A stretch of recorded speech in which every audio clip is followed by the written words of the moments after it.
সরকারি নৌকা পরিষেবা না পেয়ে জেলা পরিষদ সদস্যকে ঘিরে ধরে বিক্ষোভ বন্যা প্লাবিত এলাকার বাসিন্দাদের। বাড়তি টাকা দিয়ে কেন মানুষকে যাতায়াত করতে হবে নৌকায়, এই প্রশ্নের জবাব চেয়ে জেলা পরিষদ সদস্যকে ঘিরে ধরলেন ভূতনির প্লাবিত এলাকার বাসিন্দারা। শনিবার মানিকচকের ভূতনি ব্রিজ সংলগ্ন এলাকায় তৃণমূলের জেলা পরিষদ সদস্য জয়শ্রী মণ্ডলকে ঘিরে ধরে বিক্ষোভ দেখান বাসিন্দারা। মানিকচকের ভূতনি চর গঙ্গা নদীর বাঁধ ভেঙে প্লাবিত হয়েছে। চরম দুর্ভোগের মধ্যে লক্ষাধিক মানুষ। ত্রাণ অমিলের অভিযোগ উঠেছে, তো আবার কোথাও সরকারি পরিষেবার বদলে বাড়তি টাকার বিনিময়ে প্লাবিত এলাকায় পৌঁছতে হচ্ছে মানুষদের। অভিযোগ এমনটাই, নৌকায় 50 টাকা দিতে হচ্ছে প্লাবিত এলাকার মানুষকে।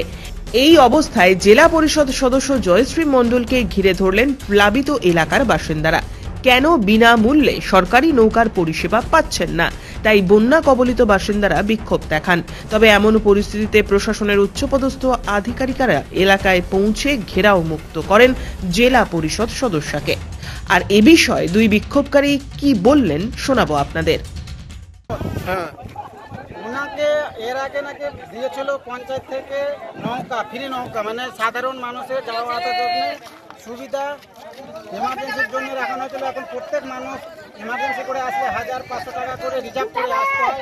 এখন প্রত্যেক সাধারণ মানুষ 50 টাকা করে দিয়ে যাতায়াত করতে হচ্ছে, বা যাওয়ার জন্য অপেক্ষা করতে হয়।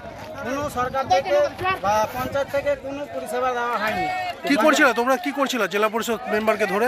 ও বলছে যে পাবলিকের দোষ, পাবলিকরাই টাকা দিয়ে আসছে। আমরা নৌকাওয়ালাকে জিজ্ঞাসা করছি, নৌকাওয়ালা বলছে পঞ্চায়েত থেকে কোনো টাকা দেওয়া হয়নি। সেই আমরা টাকাটা প্রত্যেক মানুষের কাছ থেকে 50-50 টাকা। বিক্ষোভ দেখাচ্ছিল? বিক্ষোভ দেখানো হয়েছে। হ্যাঁ, আমরা এখানে ছিলাম, 10-12 জন ছিলাম পাবলিক। হ্যাঁ, কোনো এলো ওকে না। ঘিরে ধরেছিল?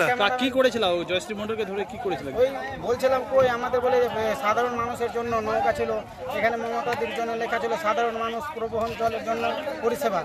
এখানে পোস্টারটা আছে, ওনারা বসে আছে, নৌকায় খুলে দিল এই বিক্ষোভ দেখার পরে।